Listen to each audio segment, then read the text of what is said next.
Tout a débuté par un détail insignifiant. Une requête ordinaire sur un vol de nuit. Accepteriez-vous de changer de place? Pourtant, en l'espace d'une heure, cette requête s'est muée en un affrontement à 10 000 mètres d'altitude.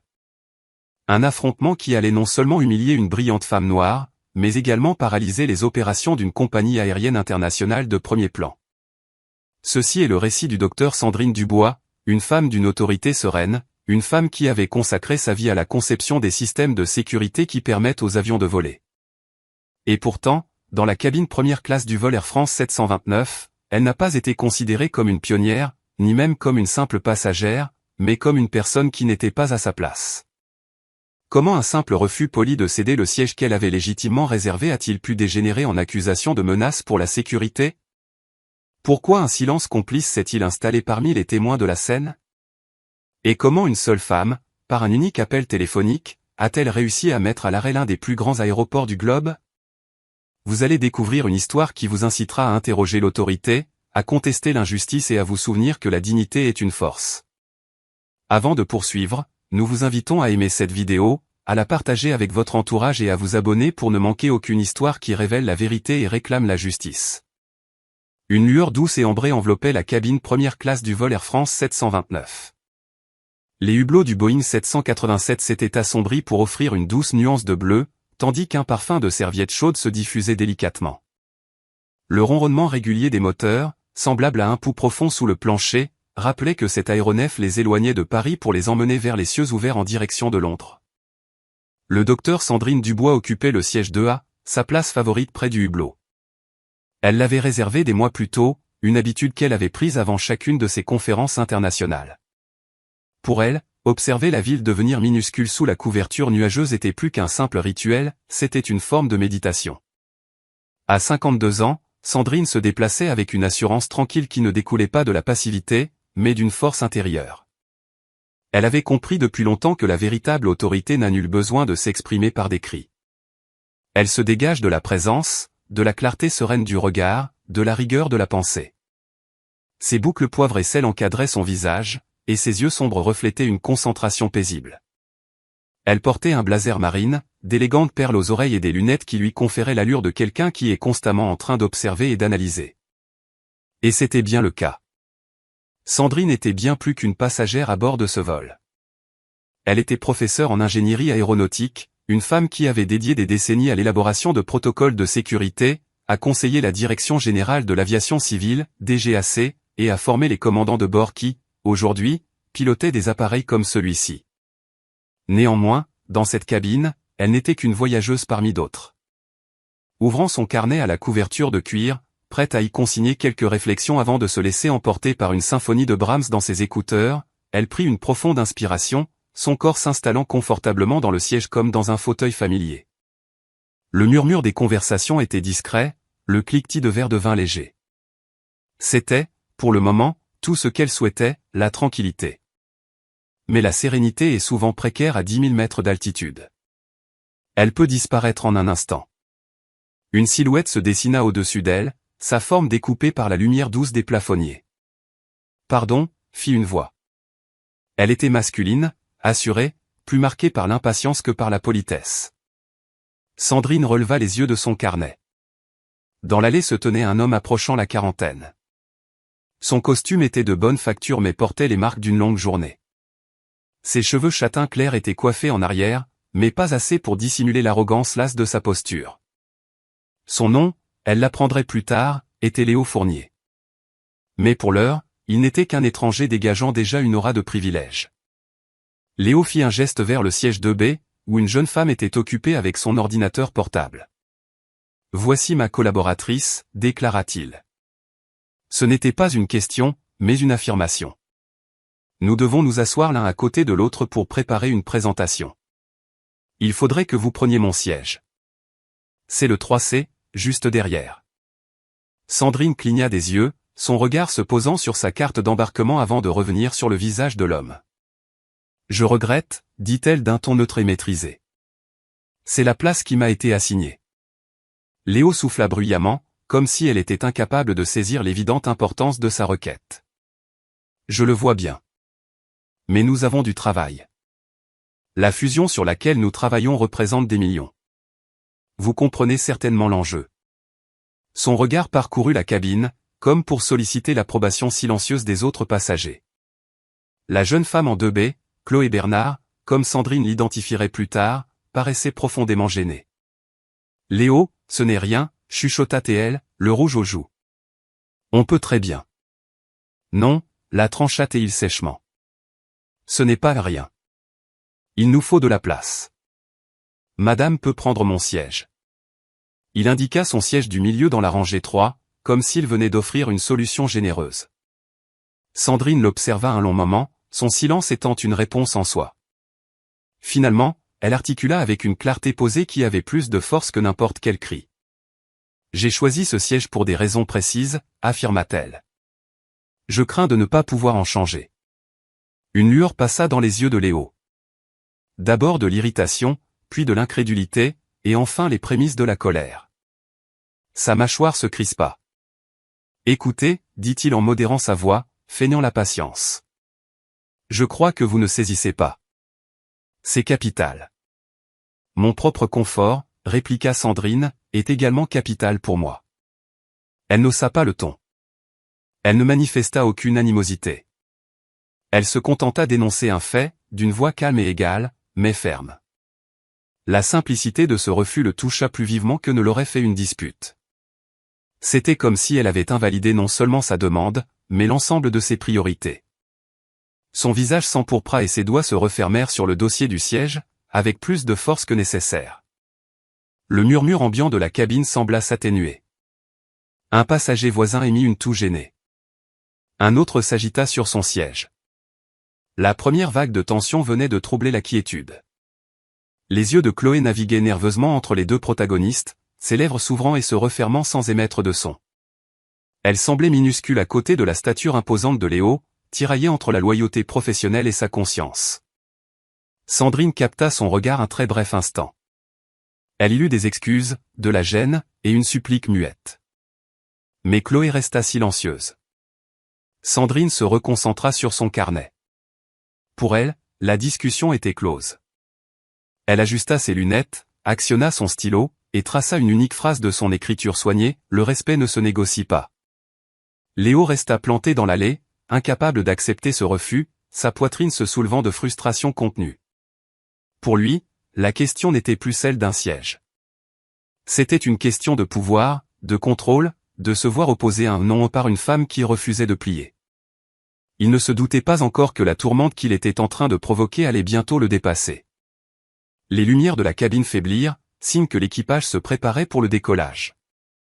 Au loin, le rugissement des moteurs s'intensifia, leur tonalité montant comme un présage de l'escalade imminente. Le docteur Sandrine Dubois referma son carnet et le rangea dans la pochette du siège. Elle sentait déjà le poids du conflit poindre contre les parois fragiles de sa tranquillité. Elle posa délicatement ses écouteurs à réduction de bruit, mais sans encore lancer la musique. Elle resta là, silencieuse, le regard tourné vers le hublot où les traînées de pluie étaient illuminées par les projecteurs du tarmac. Elle savait que ce n'était pas terminé. Ce n'était qu'un commencement. Léo Fournier ne se retira pas. Au contraire, le refus sembla attiser une flamme en lui. Il changea d'appui, se penchant contre le dossier de la rangée précédente, adoptant une posture qui indiquait clairement son intention de rester là jusqu'à obtenir satisfaction. Sa mâchoire était crispée et il laissa échapper un grognement assez sonore pour être entendu par plusieurs passagers. « Vous ne mesurez vraiment pas l'enjeu, dit-il, sa voix plus basse mais ses mots plus acérés. Il ne s'agit pas d'une conversation anodine entre collègues. Il s'agit d'un accord, d'une fusion internationale. Des dizaines de millions d'euros sont sur la table. Notre collaboration est indispensable. Je ne peux me permettre aucune distraction. » Le docteur Sandrine Dubois déplaça légèrement son accoudoir, comme pour matérialiser une distance entre eux. Elle soutint son regard sans animosité, mais sans la moindre intention de céder. « Je ne remets pas en cause l'importance de votre travail, déclara-t-elle posément. Cependant, votre sentiment d'urgence n'invalide pas mes droits de passagère. J'ai payé pour ce siège. Je l'ai choisi à dessein, et mon intention est d'y demeurer. » Sa sérénité le déconcertait. Il était habitué à ce que les gens s'énervent, s'excusent, ou cèdent face à son assurance. Mais Sandrine ne haussait pas le ton. Elle ne présentait pas d'excuses. Elle était simplement là, solide, inébranlable. Cette quiétude l'irritait plus que des cris ne l'auraient jamais fait. Chloé Bernard, la jeune femme en 2B, s'agita sur son siège. Elle avait ouvert son ordinateur et feignait d'être absorbée par la mise en page de diapositives, mais ses mains tremblantes la trahissaient. Elle jeta un regard furtif à Sandrine, puis à Léo. Ses lèvres s'entr'ouvrirent, hésitantes. Léo, on pourrait peut-être, Léo l'interrompit d'un geste de la main. Chloé, s'il te plaît. Ce n'est pas une option. Nous devons achever notre proposition avant l'atterrissage. Tu sais que les enjeux sont colossaux. Son ton, empreint d'une condescendance paternaliste, la réduisit au silence avant qu'elle ne puisse protester. Quelques rangées plus loin, un homme qui faisait semblant de naviguer sur son téléphone leva les sourcils, l'oreille tendue. La tension était désormais palpable, ce genre d'atmosphère qui captive l'attention, que l'on le veuille ou non. Pourtant, personne n'intervint. Personne ne voulait être le premier à s'immiscer dans un conflit qui prenait des allures de spectacle. Sandrine respira lentement, cherchant à maintenir son calme. Elle avait déjà vécu ce genre de situation, non pas dans cet avion, à cette place précise, mais dans d'innombrables contextes de sa vie où sa présence avait été jugée négociable, en conseil d'administration, lors de colloques, ou même dans la salle des professeurs où des collègues plus jeunes et moins qualifiés lui avaient coupé la parole comme si ses propos étaient secondaires. Et elle avait toujours constaté que plus elle répondait à la force par le sang-froid, plus ses interlocuteurs étaient déstabilisés. Il ne supportait pas de ne pas pouvoir la faire entrer dans le rôle qu'il lui avait assigné, celui de la femme colérique et irrationnelle. Non, pas cette fois, pensa-t-elle. Monsieur Fournier, dit-elle à voix basse, l'obligeant à se pencher pour l'entendre. Si c'est si crucial, vous pourriez suggérer à votre collègue de se déplacer. Sinon, vous avez la liberté de travailler depuis votre propre siège. Ma position est définitive. Ces mots étaient nets, mais sans agressivité. C'était une fin de non-recevoir, pas une attaque. Léo cligna des yeux, surpris par son refus de participer au jeu de pouvoir qu'il croyait mener. Il se redressa, le visage empourpré, et balaya l'allée du regard, en quête d'un allié. Il le trouva sous la forme d'une silhouette qui s'approchait d'un pas rapide depuis l'office. L'hôtesse de l'air, Valérie Petit, apparut, son sourire professionnel et crispé, le genre de sourire entraîné à résister aux pires turbulences. Elle était dans la quarantaine, ses cheveux blonds noués en un chignon impeccable, son uniforme sans un pli, et sa démarche assurée était celle d'une personne habituée à gérer les conflits entre passagers. Y a-t-il un souci, monsieur ? Demanda Valérie, s'adressant directement à Léo, ignorant Sandrine. Son ton était empreint d'une sympathie de façade. Elle n'accorda même pas un regard à Sandrine au début, comme si elle était un élément négligeable de la scène. Léo désigna immédiatement Sandrine, saisissant l'opportunité. En effet. Cette dame refuse d'échanger sa place pour que je puisse travailler avec ma collègue. C'est un enjeu majeur pour mes affaires, et son attitude est totalement déraisonnable. Valérie tourna enfin son regard vers Sandrine, et la douceur de son sourire se transforma en condescendance. Madame, dit-elle d'une voix qui aurait pu être utilisée pour parler à un enfant perdu. Ce serait vraiment aimable à vous de l'accommoder. Lui et sa collègue ont un travail important à faire, et ce n'est que pour la durée du vol. Vous resterez en première classe, juste une rangée derrière. Ce n'est tout de même pas un si grand désagrément. Sandrine sentit cette oppression familière dans sa poitrine, la reconnaissance lasse d'un scénario trop souvent rejoué. Les sous-entendus flottaient lourdement dans l'air, sa présence ici était une anomalie, elle avait moins de droit au confort, sa parole comptait moins. Elle fixa Valérie, son ton calme mais inflexible. Je suis à la place qui m'a été assignée. Je l'ai choisie il y a des mois pour une bonne raison. Je ne me déplacerai pas. Le sourire de Valérie se figea. Ses yeux se durcirent imperceptiblement, son masque professionnel se fissurant. Madame, évitons de faire une scène, dit-elle, sa voix se chargeant d'un avertissement. Sandrine haussa un sourcil, son calme plus acéré qu'une lame. Je n'ai nulle intention de faire une scène. Je suis simplement assise à la place que j'ai achetée. C'est ce monsieur qui est demandeur. Un silence s'installa. Les passagers autour d'eux s'agitèrent de nouveau, leur regard allant d'un protagoniste à l'autre comme au théâtre. Certains visages exprimaient de la sympathie, d'autres de l'impatience, et quelques-uns une satisfaction discrète de voir la monotonie de l'attente rompue par un drame. Mais personne ne parlait. Le silence, se dit Sandrine, est la plus simple forme de complicité. Léo sourit, enhardi par l'intervention de Valérie. Il croisa les bras, convaincu que la situation tournait en sa faveur. Chloé, en revanche, était blême, son regard se posant sur Sandrine avec une expression qui tenait de l'excuse. Elle sembla sur le point de parler, mais se rétracta sous le regard perçant de Léo.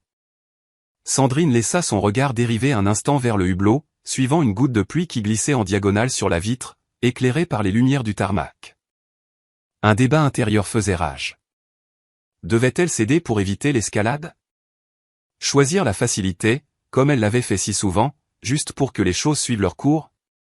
Ou devait-elle tenir bon, sachant pertinemment la tempête que cela risquait de déclencher? Elle en mesurait le prix. S'opposer aux préjugés, même subtils, lui avait toujours coûté plus qu'à ceux qui les perpétuaient. L'épuisement de devoir sans cesse se demander, cette bataille en vaut-elle la peine? Mais une autre conviction ancrait sa détermination.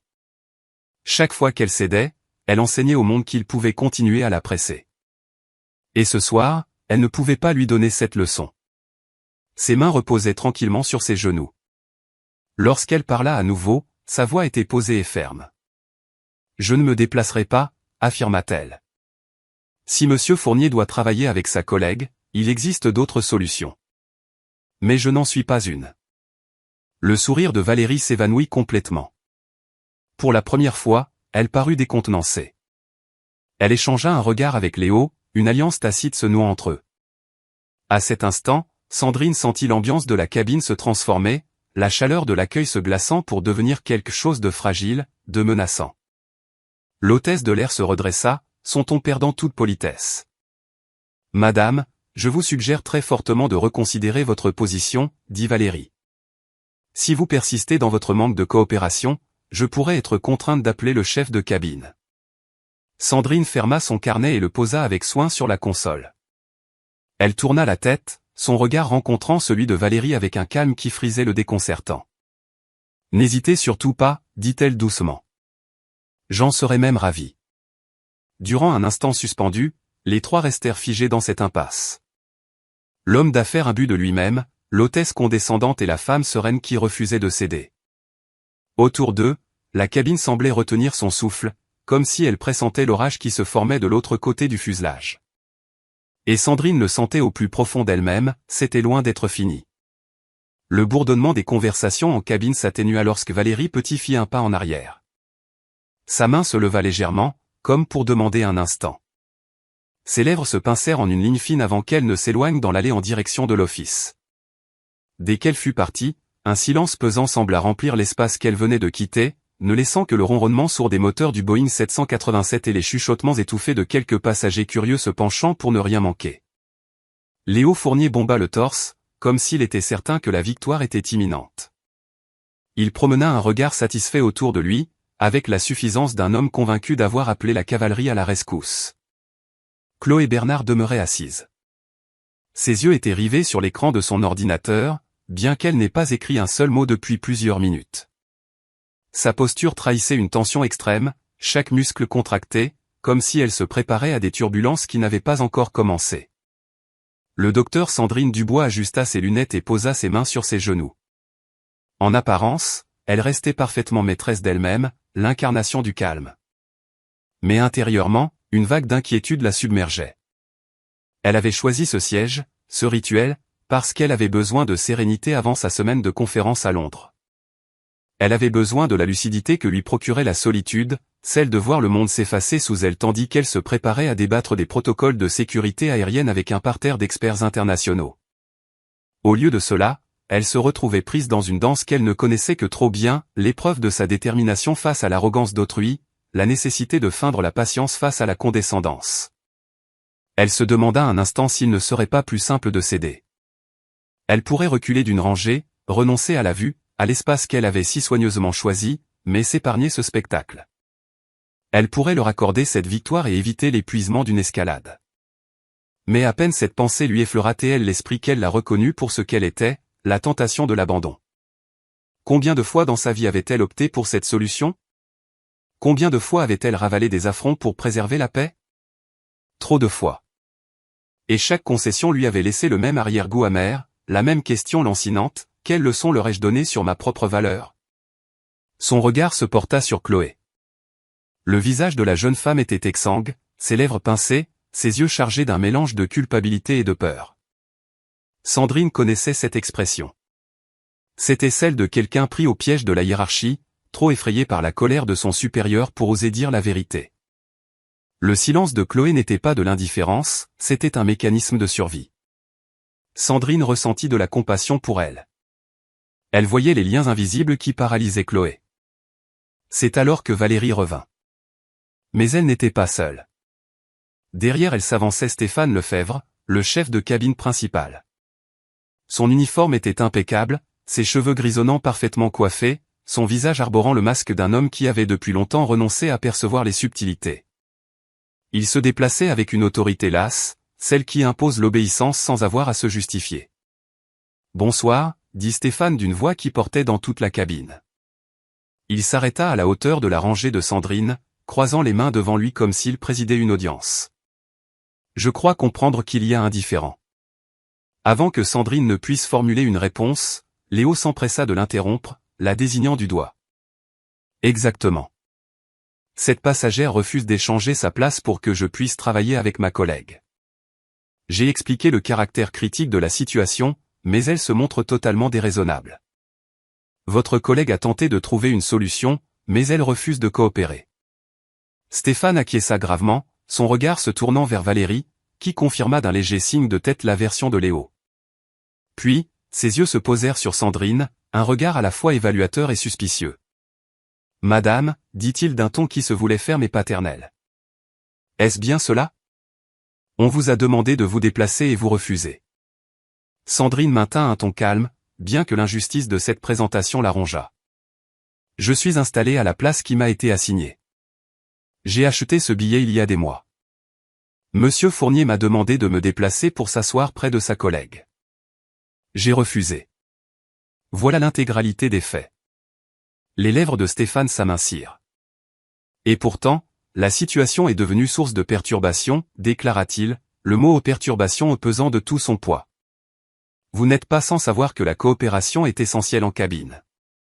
Lorsqu'une demande raisonnable est formulée, il est dans l'intérêt de tous que les passagers fassent preuve de compromis. » Sandrine se pencha légèrement en arrière, son regard fixé sur lui. « Sauf votre respect, une demande n'est pas raisonnable si elle m'oblige à renoncer à un service que j'ai dûment payé. La perturbation, pour reprendre vos termes, ne vient pas de moi. » Sa voix était douce, mais la netteté de ses propos fendit l'air confiné de la cabine. Quelques passagers s'agitèrent, échangeant des regards, mais personne n'osa encore parler à voix haute. Léo éclata d'un rire sec. « Vous entendez ça? Elle renverse la situation pour se faire passer pour la victime. Je suis en train de conclure une affaire à plusieurs millions. Et elle fait quoi? Elle lit un livre. » Chloé tressaillit, le regardant avec alarme. « Léo, je t'en prie, » murmura-t-elle, mais ses mots furent étouffés par l'arrogance de son patron. Stéphane soupira longuement, comme si sa patience était à bout. « Madame, je vous le demande une dernière fois. Acceptez-vous de vous installer au siège 3C? Ce n'est qu'une rangée plus loin. Vous resterez en première classe. Inutile de laisser la situation s'envenimer davantage. » La tentation ressurgit. Une rangée plus loin, un siège du milieu, moins de confort, moins de tranquillité. Mais la tranquillité n'était pas le véritable enjeu. L'enjeu, c'était la dignité. Et la dignité n'était pas négociable. Les doigts de Sandrine se crispèrent sur la coudoir, son dialogue intérieur devenant assourdissant. Si tu cèdes maintenant, tu redeviens invisible. Si tu refuses, tu passes pour une personne difficile. Dans les deux cas, il gagne. Mais quel choix te permettra de te regarder dans le miroir demain? Elle releva légèrement le menton, sa voix calme mais empreinte d'une conviction profonde. Non, je ne me déplacerai pas. J'ai le droit d'occuper le siège que j'ai acheté. Si le travail de Monsieur Fournier est si pressant, il peut échanger avec sa collègue ou travailler depuis sa propre place. Ces mots restèrent en suspens, tranchants et définitifs. Le visage de Léo vira au cramoisi, ses poings se serrant. Valérie s'agita, sa confiance initiale s'effritant, et l'expression de Stéphane Lefebvre se durcit pour devenir froide, autoritaire, inflexible. Soit, dit-il, sa voix baissant d'un ton. Si vous refusez d'obtempérer à la demande de l'équipage, nous n'aurons d'autre choix que d'en référer au commandant de bord. Une vague de stupeur parcourut la cabine.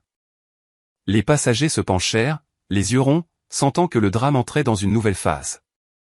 Le cœur de Sandrine battait plus fort, mais son visage demeurait impassible. Elle savait ce qui allait se passer. Elle avait vu ce scénario se dérouler trop souvent, l'escalade, la manipulation des faits, la tentative de transformer sa résistance en perturbation. Mais cette fois, elle ne céderait pas. Elle tourna son regard vers le hublot, sa voix douce mais résolue. Alors, je vous en prie, faites. Un instant, seul le ronronnement des moteurs, constant et indifférent, se fit entendre. Dehors, la pluie striait la vitre, éclairée par les projecteurs, tandis qu'à l'intérieur, la tempête se resserrait, prête à éclater. Stéphane Lefebvre n'hésita pas. Suite au refus serein de Sandrine, il adressa un signe de tête sec à Valérie Petit et se dirigea d'un pas vif vers l'office avant. Sa démarche était déterminée, saccadée, et le bruit de ses chaussures impeccablement cirées résonna dans la cabine première classe. Les passagers tournèrent la tête comme s'ils assistaient au lever de rideau d'une pièce pour laquelle ils n'avaient pas réservé, mais qu'ils ne pouvaient s'empêcher de regarder. Sandrine Dubois resta immobile, le regard perdu sur les gouttes de pluie qui descendaient en diagonale le long du hublot. Elle percevait les mouvements sur les sièges, les toux discrètes, le léger froissement des journaux de ceux qui feignaient de ne pas être intéressés tout en dévorant chaque détail de la scène. Elle sentait le poids des regards sur elle, mais son visage ne laissait rien paraître. Elle avait appris depuis longtemps que le sang-froid était une armure efficace. Léo Fournier se pencha vers Chloé Bernard, sa voix basse mais vibrante de triomphe. « C'est réglé », chuchota-t-il. « Le chef de cabine va s'occuper d'elle. » Il se renversa en arrière avec un sourire suffisant, comme si l'affaire était déjà classée, comme si la force tranquille de Sandrine n'était qu'un contretemps mineur. L'estomac de Chloé se contracta.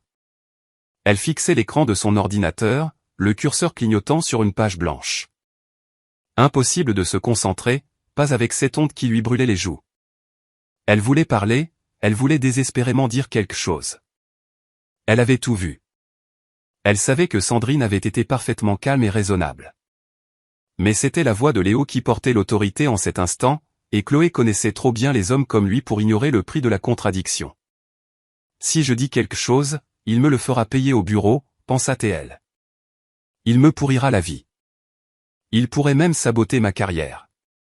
Mais si je me tais, qui suis-je » Ses doigts tremblaient sur son clavier. Le silence avait un goût amer, mais la peur le maintenait prisonnier dans sa gorge. Puis Stéphane revint, et cette fois, il n'était pas seul. Le capitaine Pierre Lambert le suivait, sa chemise d'un blanc éclatant sous les lumières de la cabine, ses épaulettes dorées brillant faiblement. Il était grand, les épaules larges, son visage marqué par des décennies passées aux commandes. Sa simple présence transforma l'atmosphère.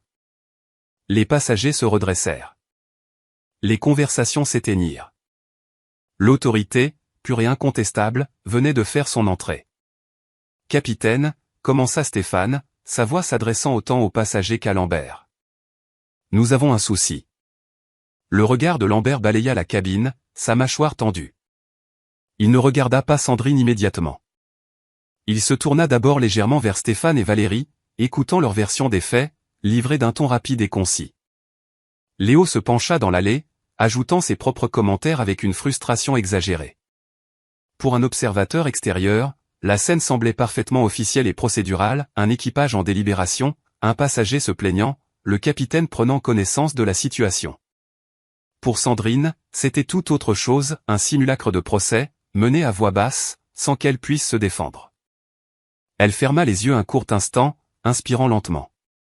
Elle avait passé sa vie à enseigner aux pilotes la gestion des ressources de l'équipage, les dangers des biais cognitifs, les conséquences désastreuses d'une prise de décision sans collecte d'informations.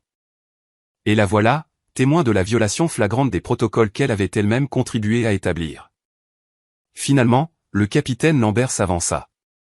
Sa stature imposante bloquait l'allée lorsqu'il s'arrêta au niveau de la rangée de Sandrine. Son regard se fixa juste au-dessus d'elle, comme s'il s'adressait au dossier du siège et non à la femme qui l'occupait.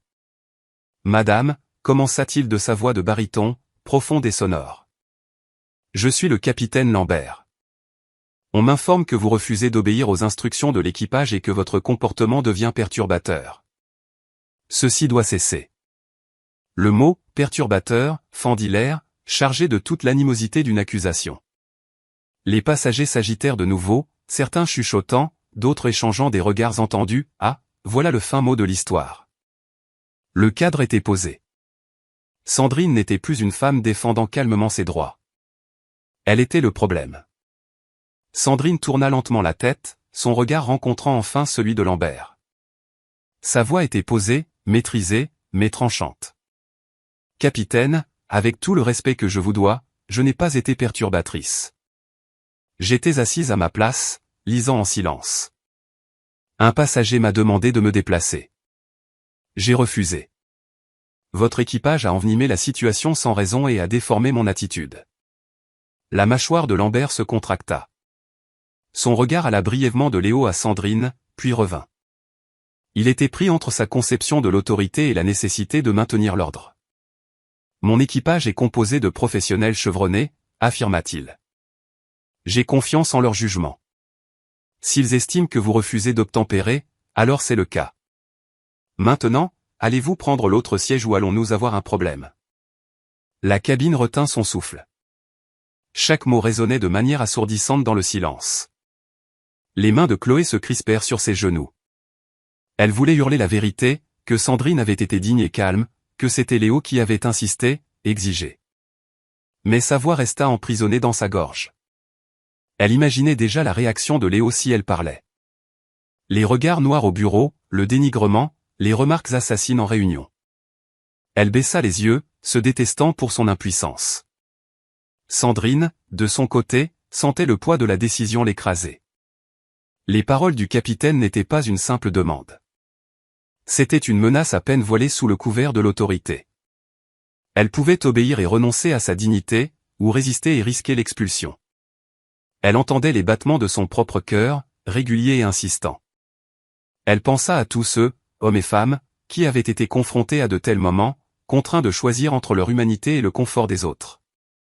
Elle pensa à toutes ces conférences sur le leadership, l'équité, le respect.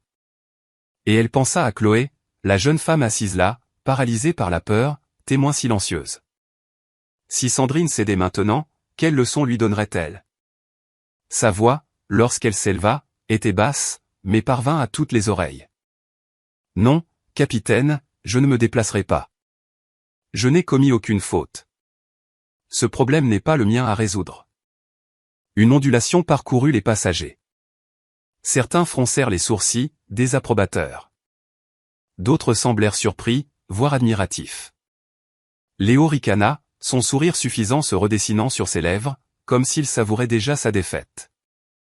Les yeux de Lambert se plissèrent.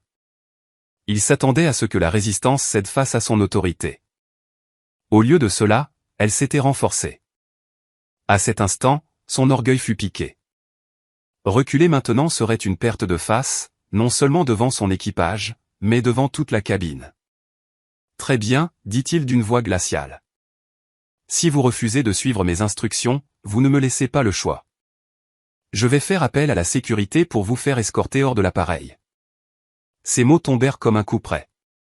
Sandrine resta assise, le visage impassible, mais intérieurement, son cœur se serra. Elle s'y attendait. Pourtant, la blessure était vive. Être traitée comme une menace, une perturbation, pour le simple fait d'exister à l'endroit où elle était en droit d'être. C'était une offense, une négation de son être. Chloé se mordit la lèvre au sang. Ses mains la démangeaient de se lever, de dire quelque chose, n'importe quoi. Mais la peur la clouait à son siège. Elle murmura pour elle-même, si bas que personne ne l'entendit, « Je suis désolée ».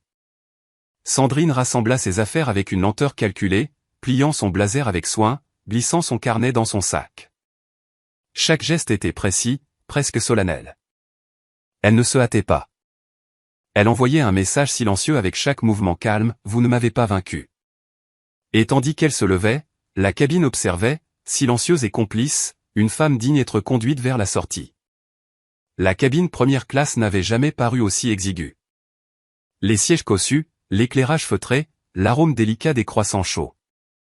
Tout cela s'évanouit dans un silence oppressant lorsque le capitaine Pierre Lambert prononça son ultimatum. Ces mots étaient sans appel, chargés de toute la force de l'autorité fédérale, obtempérer ou être débarqué. Un instant, l'avion entier sembla suspendre sa respiration. Nul ne bougeait. Nul ne parlait. Même le ronronnement continu des moteurs s'effaça, supplanté par la tension électrique qui imprégnait chaque surface. Tous les regards étaient tournés vers le docteur Sandrine Dubois. Sandrine resta assise, son carnet déjà rangé dans son sac, son blazer plié sur ses genoux. Son visage était impénétrable. Ni la morsure de l'humiliation, ni la colère qui brûlait en elle. Elle avait depuis longtemps appris à faire du calme une armure. Mais au fond de son cœur, une douleur familière la tenaillait. Elle savait que cela pouvait arriver. Elle l'avait pressenti dans le ton de l'hôtesse, dans la formulation du chef de cabine, dans le refus du capitaine de la voir réellement. Le jugement avait été rendu bien avant qu'il ne soit prononcé. Léo Fournier se cala dans l'allée, bras croisés, un sourire narquois aux lèvres. Il ne cherchait pas à le dissimuler.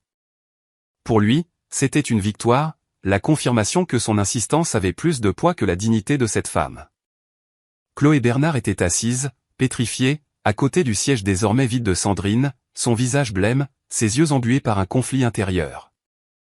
Elle voulait parler, empêcher ce qui se passait, mais sa voix était prisonnière d'une muraille de peur. Ses doigts tremblaient sur le bord de son ordinateur, ses ongles s'enfonçant dans le plastique comme pour trouver un point d'ancrage. Le capitaine Lambert s'écarta légèrement, faisant un signe de tête à Stéphane Lefebvre. Le chef de cabine fit un geste sec vers l'avant, et en quelques secondes, 2 agents de sécurité apparurent à l'entrée de la cabine. Ils n'étaient pas agressifs. Leurs expressions étaient neutres. Leur présence était calme, mais implacable. Néanmoins, leur arrivée constituait la touche finale et humiliante à la déclaration du capitaine. « Madame », dit l'un des agents d'une voix douce. « Veuillez prendre vos affaires. Nous allons vous accompagner hors de l'avion. » Sandrine se leva lentement, posément, ses mouvements d'une précision calculée. Elle glissa son blazer sur son bras, passa la lanière de son sac sur son épaule, et enroula le câble de ses écouteurs en un cercle parfait avant de le ranger dans sa poche. Elle ne se laisserait pas bousculer. Chaque geste était délibéré, un message silencieux, « Vous pouvez me prendre ce siège, mais vous ne me prendrez pas ma contenance. » La cabine observait. Les passagers regardaient par-dessus l'écran de leur téléphone. Certains avaient les yeux écarquillés de malaise, d'autres un regard durci par une approbation satisfaite. Quelques-uns détournèrent vivement les yeux, refusant de croiser son regard, refusant d'admettre leur complicité. Pour eux, elle était déjà cataloguée comme la passagère à problème. Et ils étaient soulagés que ce ne soit pas eux. Un homme marmonna, juste assez fort pour que son voisin l'entende, elle n'avait qu'à bouger. On aurait tous gagné du temps. Son voisin haussa les épaules, le regard obstinément fixé au plafond. Le regard de Sandrine balaya la cabine une dernière fois. Elle vit les regards fuyants, le malaise, l'indifférence. Mais elle vit aussi Chloé. Les yeux de Chloé étaient grands, brillants. Ses lèvres s'entr'ouvrirent comme si elle allait parler. Elle croisa le regard de Sandrine, et dans cet échange muet, Sandrine perçut à la fois des excuses et de l'admiration. La jeune femme voulait la soutenir, mais elle était prisonnière de sa propre peur. Sandrine maintint son regard un instant de plus, une réassurance silencieuse, « Je comprends. Ce n'est pas à toi de porter ce fardeau aujourd'hui. » Le sourire de Léo s'accentua lorsque Sandrine entra dans l'allée. Il s'écarta légèrement, feignant de bouger ses jambes pour lui faire de la place, comme s'il lui accordait le passage. Il se pencha juste assez pour murmurer, « Il y a des gens qui ne savent pas quand il faut céder. » Sandrine ne lui accorda pas un regard. Il n'était pas le problème. Il n'était qu'un symptôme, et les symptômes ne sont importants que s'ils révèlent la maladie. Les 2 agents la flanquèrent poliment, sans la toucher, se contentant de la guider vers l'avant. Pourtant, leur présence suffisait à transformer ce moment en une scène de déshonneur. Les yeux des passagers suivaient chacun de ses pas. Le poids de leur regard pesait sur son dos. L'allée, qui semblait si large auparavant, était devenue un chemin de croix. Une jeune hôtesse de la rangée 4 chuchota à une collègue, « C'est elle qui posait problème ?» Sa voix était incrédule, mais elle fut rapidement étouffée par le silence qui suivit. peu était prêt à exprimer un doute, pas après que le capitaine eut parlé. Les pas de Sandrine étaient assurés. Chaque foulée résonnait comme un métronome, rythmant sa dignité. Elle ne leur donnerait pas la satisfaction de l'avoir flanché. Elle ne leur donnerait pas la satisfaction de l'avoir brisé. En arrivant à l'avant de la cabine, elle tourna légèrement la tête, sa voix calme, mais suffisamment audible pour atteindre le capitaine et le chef de cabine qui se tenaient près de l'office. « Vous commettez une erreur, dit-elle, son ton posé mais lourd de sens. Et je vous le garantis, avant que cette nuit ne s'achève, vous le saurez. » Un rictus, entre le mépris et le sourire narquois, se dessina sur les lèvres du capitaine Lambert, mais il ne dit rien. La mâchoire de Stéphane Lefebvre se contracta, et il détourna les yeux. Valérie Petit se tenait là, rigide, les bras croisés, son expression composée mais fragile. La porte de la passerelle d'embarquement s'ouvrit dans un sifflement mécanique. L'air frais du terminal pénétra dans la cabine, se mêlant à l'air recyclé de l'appareil. Le son était final, définitif, comme la fin d'un chapitre. Sandrine franchit le seuil, la posture droite, la tête haute. Derrière elle, la cabine laissa échapper un soupir collectif, un mélange de soulagement et de malaise. La porte se referma avec un bruit sourd, la laissant à l'extérieur. À l'intérieur, les passagers s'agitèrent sur leurs sièges, des murmures s'élevèrent. Certains la critiquaient à voix basse. D'autres se demandaient pourquoi le capitaine avait dû en arriver là. Quelques-uns secouaient la tête, conscients de l'injustice, mais peu enclins à en faire une affaire personnelle. Chloé fixait le siège vide à côté d'elle, la poitrine oppressée. Elle venait d'assister à quelque chose qu'elle savait être profondément injuste, et elle n'avait rien fait. La culpabilité la rongeait, vive et implacable. Elle voulait se convaincre qu'elle n'avait pas eu le choix. Mais au fond d'elle, elle savait que le silence était aussi un choix. Léo se pencha vers elle, sa voix empreinte d'une satisfaction suffisante. « Bon, maintenant, on peut enfin travailler. » L'estomac de Chloé se souleva. Elle n'ouvrit même pas son ordinateur. Dans la passerelle d'embarquement, Sandrine s'arrêta un instant. Les deux agents attendaient en silence, s'attendant à ce qu'elle poursuive vers le terminal. Mais elle resta immobile, sa main posée légèrement sur la lanière de son sac. À travers l'épaisse vitre, elle distinguait la silhouette du cockpit. Le capitaine Lambert, penché sur ses instruments, convaincu d'avoir réglé le problème. Mais il s'était trompé. Ils s'étaient tous trompés. Car Sandrine Dubois connaissait le poids des protocoles qu'il venait d'enfreindre. Elle connaissait l'influence des personnes figurant dans son répertoire. Et elle savait que son pouvoir n'avait jamais résidé dans un siège d'avion. Son pouvoir l'attendait, juste de l'autre côté des parois de cet appareil.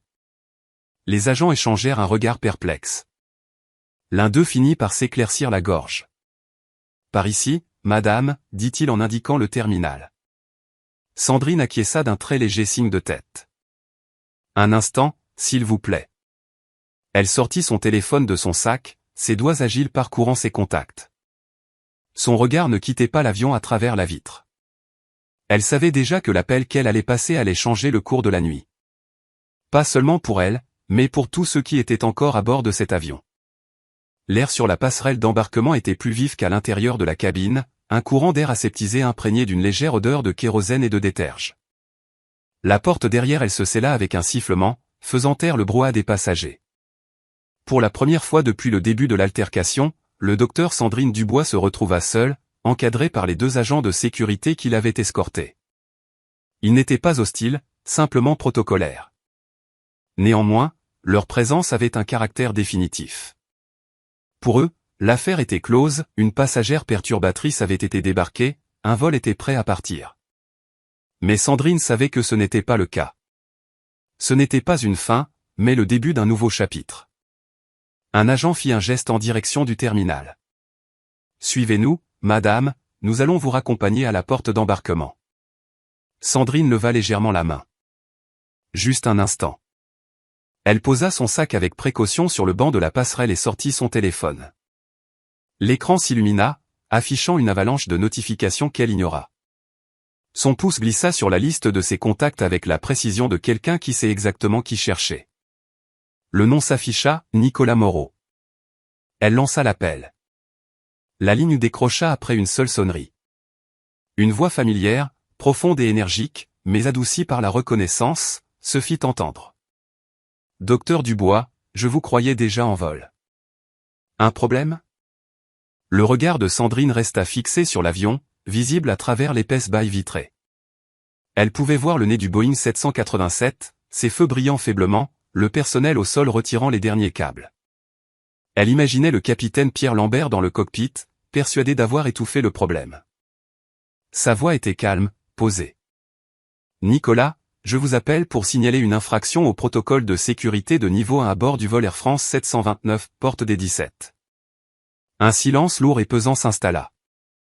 Nicolas Moreau n'était pas du genre à se laisser décontenancer, mais ses mots avaient le poids de la foudre. « Niveau 1, répéta-t-il, son ton ayant perdu toute amabilité. « Docteur Dubois, que constatez-vous précisément? Une avarie mécanique? Une menace pour la sûreté? » « La menace, dit Sandrine, sa voix se teintant d'acier, se trouve dans le cockpit. Je viens d'être personnellement débarqué de cet appareil par le capitaine Pierre Lambert. Le motif, selon lui, était que je constituais un risque pour la sécurité.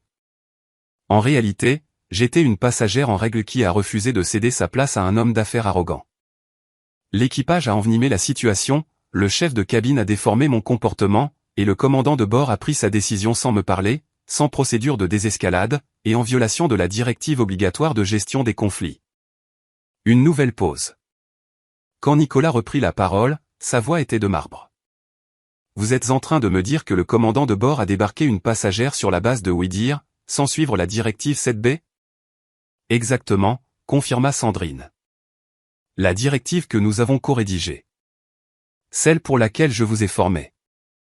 Celle que chaque équipage opérant depuis ce terminal est légalement tenu d'appliquer. Nicolas laissa échapper un juron. Un son bas et violent. Où êtes-vous actuellement? Toujours sur la passerelle. Il s'apprête à repousser l'avion. À travers la vitre, Sandrine vit le tracteur de piste se mettre en place. Les gyrophares jaunes du véhicule se reflétaient sur le fuselage bombé de l'appareil. Elle apercevait des passagers à travers les hublots de la première classe, certains se réinstallant, d'autres jetant des regards curieux. Ils n'iront nulle part, assura Nicolas. Sa voix était maintenant ferme, celle d'un homme qui reprenait les commandes. J'ordonne l'immobilisation au sol du vol 729, avec effet immédiat. Examen critique de l'équipage de commandement, dès maintenant. Sandrine vit alors, presque instantanément, un véhicule d'opérations aéroportuaires aux gyrophares allumés s'approcher du nez de l'avion. Le tracteur s'immobilisa net. Un homme en gilet de haute visibilité se mit à agiter les bras en direction du cockpit. L'avion, qui était sur le point de partir, se retrouva figé sur place. Une lueur de satisfaction sombre effleura les lèvres de Sandrine. « Je vois déjà le résultat de votre intervention. »« Ce n'est pas mon intervention, » corrigea Nicolas. « C'est la vôtre. Un rapport de niveau 1 de votre part à la valeur d'un ordre direct de la DGAC. Vous venez de clouer cet avion au sol. » Les deux agents de sécurité échangèrent un regard perplexe. Ils avaient escorté une passagère hors d'un avion, pensant l'affaire terminée.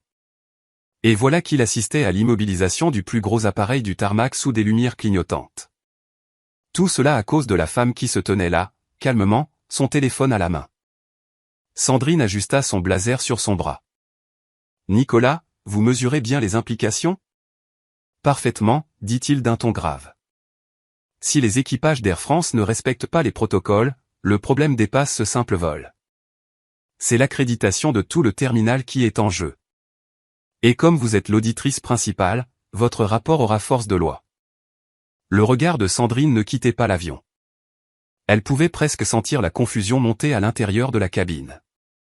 Le capitaine Lambert devait être en train de pester devant ses instruments, se demandant pourquoi il n'avait pas reçu son autorisation de départ. Léo Fournier devait être en train de se réjouir sur son siège, ignorant que sa victoire venait de lui être retirée. Chloé Bernard. Oui. Sandrine pensa à Chloé. Avec son visage pâle et ses mains tremblantes, elle devait être en train de regarder le siège vide à côté d'elle, se demandant ce que signifiait la disparition si soudaine de la femme qui avait refusé de céder. Mais Sandrine n'avait pas disparu. Elle était là, et la tempête ne faisait que commencer. La voix de Nicolas la tira de ses pensées. « Restez où vous êtes. Mon équipe arrive à la porte. » Nous vous rejoignons sur la passerelle. À partir de maintenant, plus personne ne s'adresse à cet équipage sans passer par moi. Et, docteur Dubois, merci pour cet appel. S'ils vous ont traité de la sorte, Dieu sait combien d'autres ont été réduits au silence. La gorge de Sandrine se noua un instant, mais elle refoula son émotion. Alors, faisons en sorte qu'ils ne réduisent plus jamais personne au silence. L'appel prit fin. Dehors, les moteurs de l'avion ronronnaient toujours, impatients de prendre leur envol. Mais les gyrophares jaunes des véhicules d'opération racontaient une autre histoire. Les passagers à l'intérieur le sentaient aussi. L'attente, le retard, cet avion qui refusait de bouger. Des murmures commencèrent à se propager dans la cabine. La confusion remplaça la suffisance. Dans le cockpit, la main du capitaine Lambert serrait les commandes radio, ses jointures blanchies. Les mots de la tour de contrôle furent comme une douche froide. Air France 729, maintenez votre position. Immobilisation au sol en cours. Motif, examen critique de l'équipage de commandement. Ne décollez pas. Qu'est-ce que ça peut bien vouloir dire? Grommela Lambert, la voix sèche. Son copilote, plus jeune et plus anxieux, le regarda. Ça veut dire que quelqu'un a contesté votre autorité. Examen de l'équipage de commandement. C'est du niveau de la DGAC. L'estomac de Lambert se serra. Son autorité, incontestée depuis des décennies, venait d'être suspendue avant même que l'avion n'ait quitté la piste. Et lorsqu'il regarda par le hublot du cockpit, il les vit, des responsables des opérations se rassemblant près de la passerelle, des silhouettes en costume sombre se déplaçant avec détermination. Et au milieu d'eux, marchant d'un pas calme, un téléphone toujours à la main, se trouvait le docteur Sandrine Dubois. Le malaise dans son estomac s'intensifia. Il comprit trop tard que la passagère qu'il avait renvoyée comme une gêne était la seule personne capable de paralyser son vol, et peut-être sa carrière. De retour sur la passerelle, Sandrine rangea son téléphone dans son sac. Elle regarda les deux agents à ses côtés, qui la dévisageaient maintenant avec un mélange de respect et de confusion. Ils l'avaient escortée en silence. Maintenant, ils comprenaient que la femme qu'ils avaient crue sans pouvoir venait d'arrêter le plus gros appareil du tarmac d'un simple coup de fil. Sa voix était posée mais ferme. « Messieurs, je vous conseille de rester dans les parages. Les choses risquent de se compliquer. » La passerelle d'embarquement frémit légèrement sous le poids de pas précipités. Un groupe d'officiels en costume sombre s'avançait vers la porte de l'avion, leur badge brillant sous les néons. À leur tête, Nicolas Moreau, grand et imposant, dont la présence suffisait à éteindre toute question avant même qu'elle ne soit formulée. À ses côtés, calme et sans se presser, marchait le docteur Sandrine Dubois. Elle n'avançait pas avec colère, mais avec la sérénité de quelqu'un qui connaît déjà l'issue. Son sac était bien en place sur son épaule, son blazer drapé sur son bras, comme si elle se rendait à une conférence plutôt que de remonter à bord de l'avion qui venait de la rejeter. Les deux agents de sécurité suivaient à quelques pas, visiblement incertains de leur rôle, étaient-ils des témoins, des escortes, ou les élèves d'une leçon qui dépassait largement leur grade? Lorsque la porte de la cabine s'ouvrit à nouveau, un silence de plomb s'abattit sur la première classe. Les passagers qui commençaient à se détendre dans l'illusion du départ se redressèrent d'un coup. La vision de Sandrine revenant aux côtés de l'homme que tout employé de l'aéroport identifiait comme le directeur des opérations provoqua une onde de choc. Le sourire narquois de Léo Fournier disparut instantanément, laissant place à une expression de confusion. Le souffle de Chloé Bernard se coupa. Valérie Petit, qui se tenait près de l'office, se figea, une cafetière à la main. Et le capitaine Pierre Lambert, sortant à contre-cœur du cockpit, sentit un poids d'angoisse l'envahir. Nicolas s'arrêta à l'entrée de la cabine, sa voix calme mais empreinte de l'autorité de celui qui contrôle les pistes d'un simple appel. « Capitaine Lambert, je suis Nicolas Moreau, directeur des opérations de cet aéroport. Nous devons nous entretenir. » La mâchoire de Lambert se crispa. Il jeta un regard à Stéphane Lefebvre, qui s'agita mal à l'aise, puis de nouveau à Nicolas. « Directeur Moreau, dit-il d'un ton sec. C'est tout à fait inhabituel. Nous étions sur le point de partir. Votre départ est suspendu, répliqua Nicolas, le regard inflexible. Le vol 729 est cloué au sol, dans l'attente d'un examen de l'équipage de commandement. Et cet examen, nous allons le mener ici et maintenant. Des exclamations étouffées parcoururent la cabine. Les passagers échangèrent des regards stupéfaits, comprenant que le drame qui semblait clos ne faisait que commencer. Nicolas se tourna légèrement, désignant Sandrine. « Voici le docteur Sandrine Dubois. Je crois que vous la connaissez déjà. » Pour la première fois, le capitaine Lambert la regarda droit dans les yeux. La reconnaissance se fit lentement, avec une clarté douloureuse. Il l'avait traitée comme une nuisance, l'avait expulsée comme une perturbatrice. Et la voilà devant lui, non plus comme une passagère, mais comme l'auditrice fédérale de la sécurité dont le nom figurait sur les directives qui régissaient sa propre profession. Sandrine inclina légèrement la tête, son ton posé, mesuré, mais d'une précision chirurgicale. « Capitaine Lambert, je suis l'auteur principal de la directive 7B sur la gestion des conflits.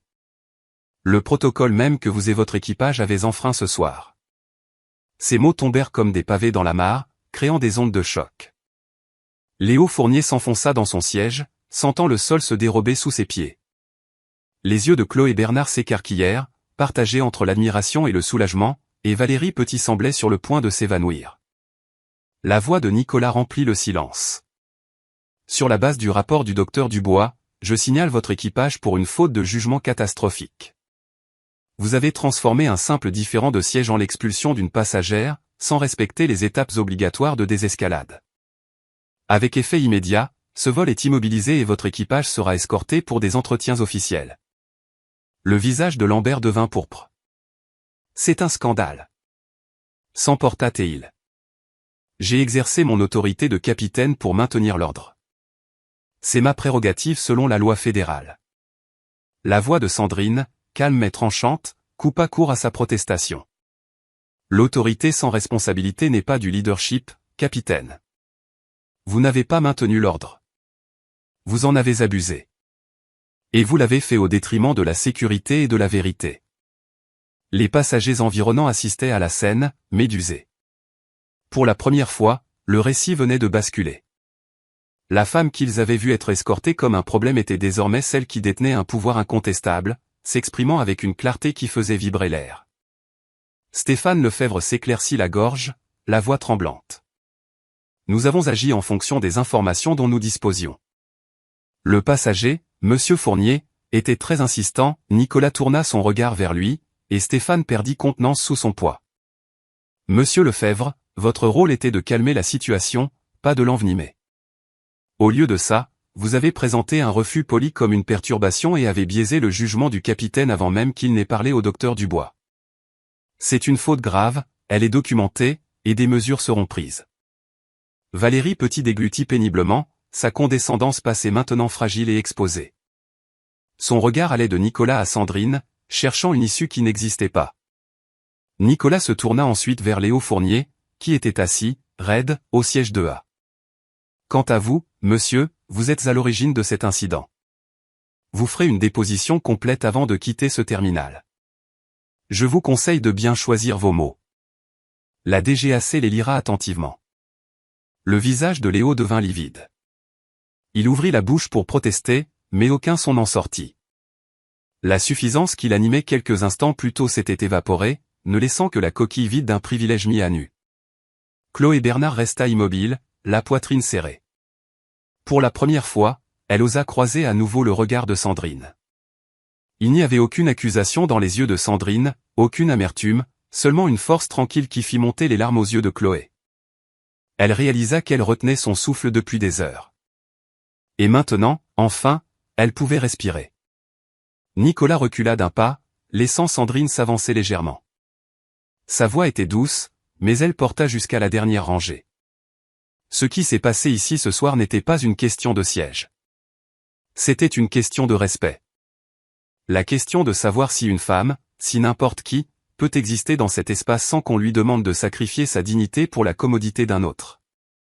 Et chacun d'entre vous a été témoin de ce qui arrive lorsque ceux qui détiennent le pouvoir oublient leur devoir d'équité. Le silence qui suivit fut total. Certains passagers baissèrent les yeux, honteux. D'autres la regardèrent avec une sorte de révérence. Chloé sentit des larmes lui piquer les yeux, non pas de tristesse, mais de la reconnaissance soudaine et bouleversante d'avoir été témoin du courage à l'état pur. Le capitaine Lambert ouvrit la bouche comme pour répliquer, mais Nicolas leva la main pour le faire taire. « Gardez ça pour votre entretien, capitaine. Pour l'instant, rassemblez votre équipage. Vous ne piloterez pas cet avion ce soir. La finalité de sa voix était sans appel. Sandrine recula, la posture droite, son calme imperturbable. Elle ne ressentait plus la blessure de l'humiliation d'avoir été escortée. Cette marche dans l'allée avait été leur tentative de la briser. Maintenant, debout ici, aux côtés de Nicolas, elle savait qu'ils n'avaient réussi qu'à se briser eux-mêmes. Léo s'agita mal à l'aise, se faisant tout petit dans son siège. Chloé se redressa légèrement, sa colonne vertébrale se raidissant comme si la force de Sandrine lui avait transmis une partie de son feu. Valérie fixait le sol, tordant nerveusement ses mains. Et le capitaine Lambert se tenait là, en silence, le poids de son autorité anéanti pesant lourdement sur ses épaules. Le drame de la soirée n'était pas terminé. Il y aurait des dépositions, des enquêtes, des conséquences qui iraient bien au-delà de cette cabine. Mais à cet instant, la roue avait tourné, et chaque témoin de cette première classe le savait.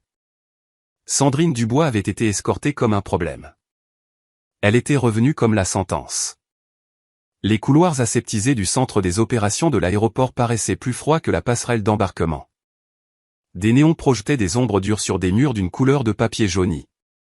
L'atmosphère était glaciale, non seulement à cause de la climatisation, mais à cause de ce que ce lieu symbolisait, la reddition de comptes. Tous les passagers du vol 729 avaient été replacés, réacheminés ou logés. Le terminal avait retrouvé un calme relatif, un chaos feutré de comptoirs de réclamation et de plaintes étouffées. Mais au cœur du centre des opérations, il n'y avait aucun bruit, seulement la mécanique silencieuse et méthodique d'une enquête qui se mettait en branle. On avait attribué au docteur Sandrine Dubois un petit bureau, une marque de déférence due à son statut et à son autorité fédérale. Une cafetière de café, à peine entamée, dégageait une douce vapeur sur une table d'appoint. Mais Sandrine l'ignora. Elle était assise à son bureau, le dos droit, son stylo glissant sur le papier ligné tandis qu'elle rédigeait sa déposition. Chaque mot était pesé, chaque phrase soigneusement choisie. Nul besoin d'enjoliver la réalité. La vérité seule était suffisamment accablante. De l'autre côté de sa porte, les interrogatoires commencèrent. Valérie Petit fut la première à passer.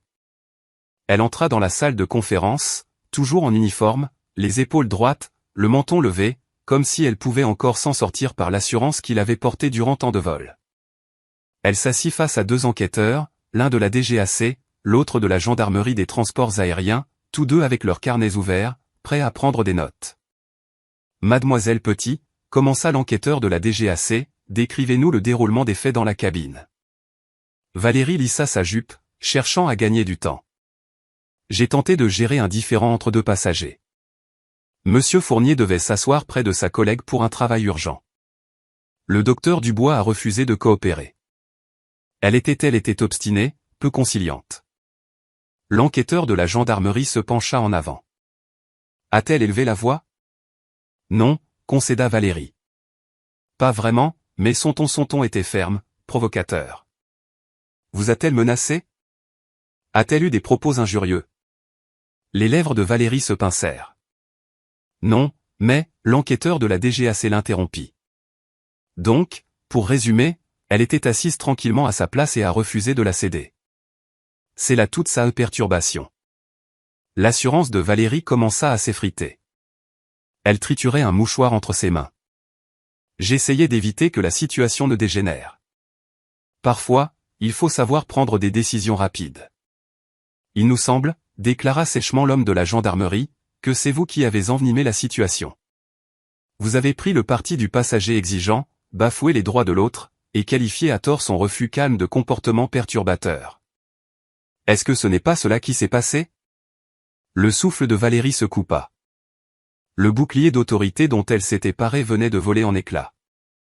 Des larmes perlèrent à ses yeux, mais ce n'étaient pas des larmes de remords, seulement de peur. Peur pour sa carrière, sa retraite, la fragile identité qu'elle s'était construite en 2 décennies d'uniforme. Sa voix se brisa. Je suis hôtesse de l'air depuis 25 ans. J'ai consacré ma vie à ce métier. Raison de plus pour avoir agi avec plus de discernement, répondit froidement l'enquêteur de la DGAC. Stéphane Lefebvre fut le suivant. Il entra dans la pièce avec la raideur d'un homme qui se croit encore protégé par la procédure. Sa cravate était impeccable, ses chaussures lustrées, mais une sueur froide perlait à ses tempes. « Monsieur Lefebvre, » commença l'un des enquêteurs, « vous étiez le chef de cabine.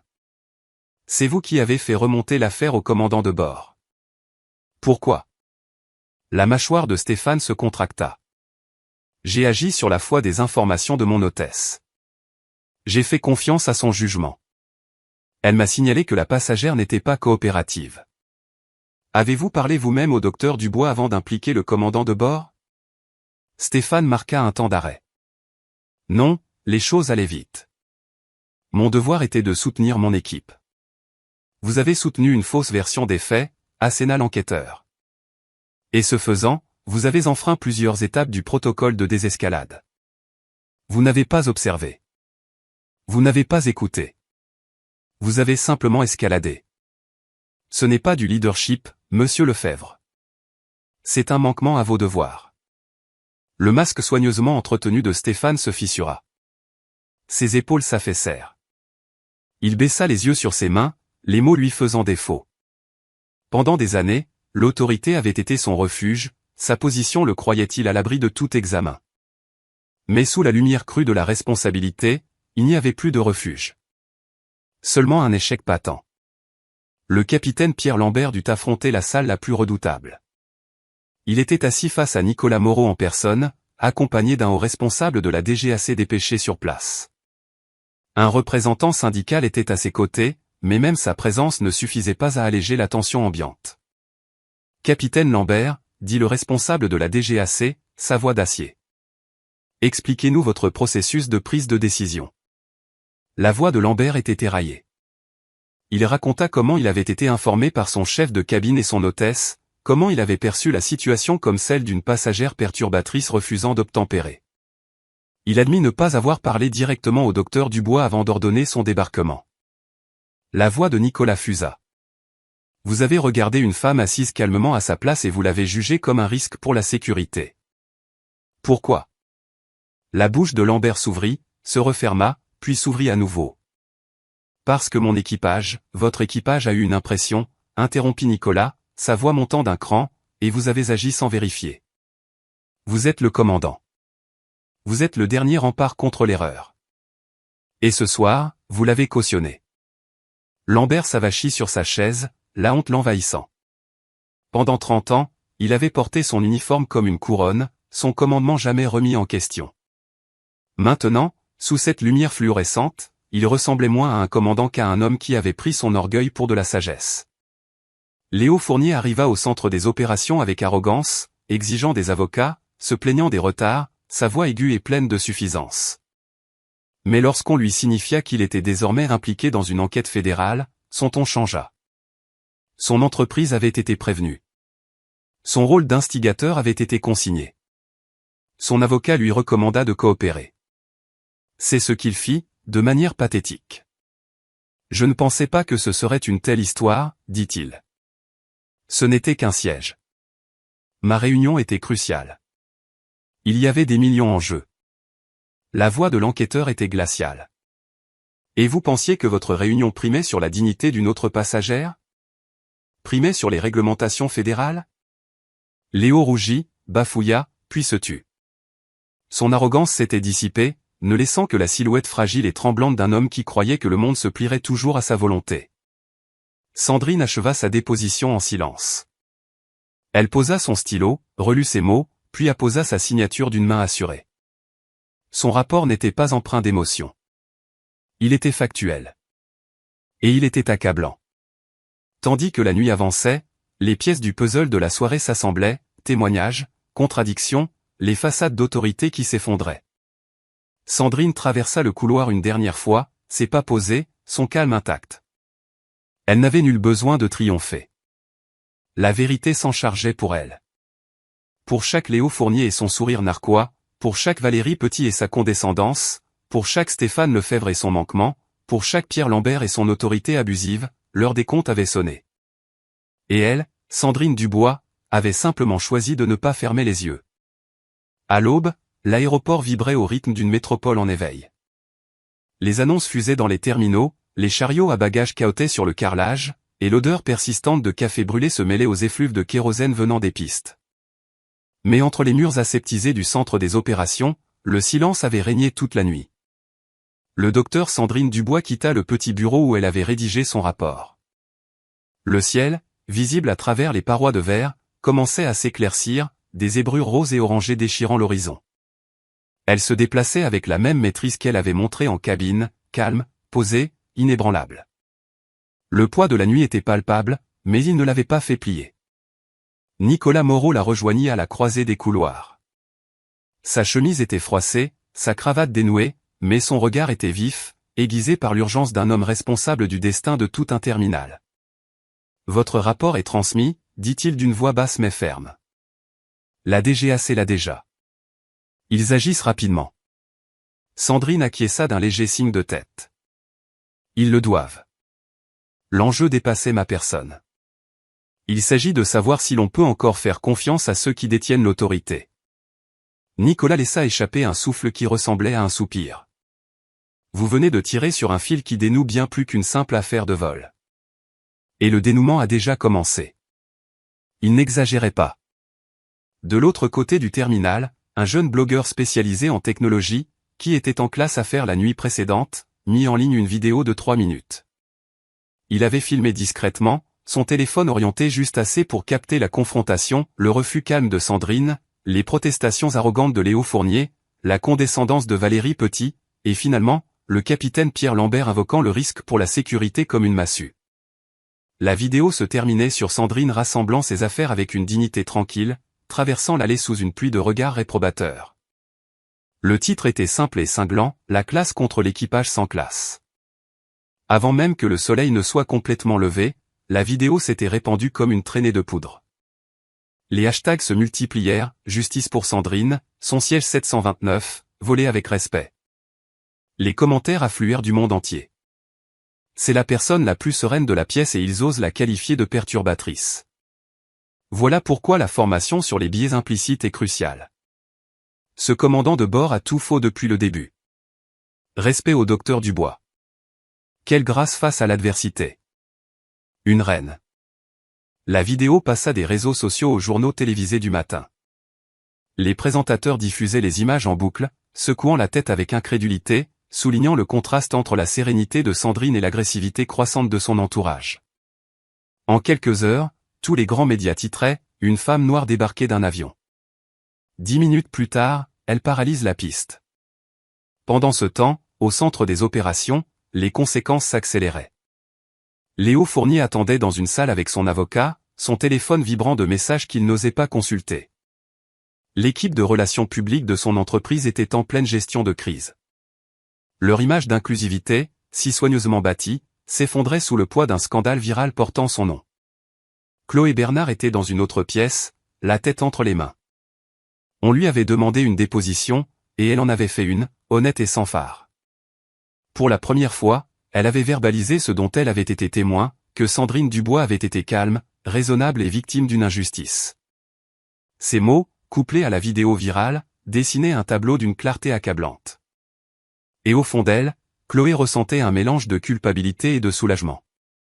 Culpabilité de ne pas avoir parlé au moment crucial. Soulagement que sa voix puisse enfin contribuer à réparer les dégâts. Au siège d'Air France à Paris, la salle du conseil était en ébullition. Les dirigeants, rassemblés autour d'un grand écran affichant les informations en direct, avaient le visage blême en voyant les chiffres défiler, cours de l'action en chute libre, hashtag viraux, présentateur disséquant chaque seconde de la vidéo. C'est un désastre, siffla un membre du conseil. Des milliards de capitalisation boursière partis en fumée en une nuit. Le PDG, Jean Girard, se pinça l'arête du nez. Nous devons reprendre la main.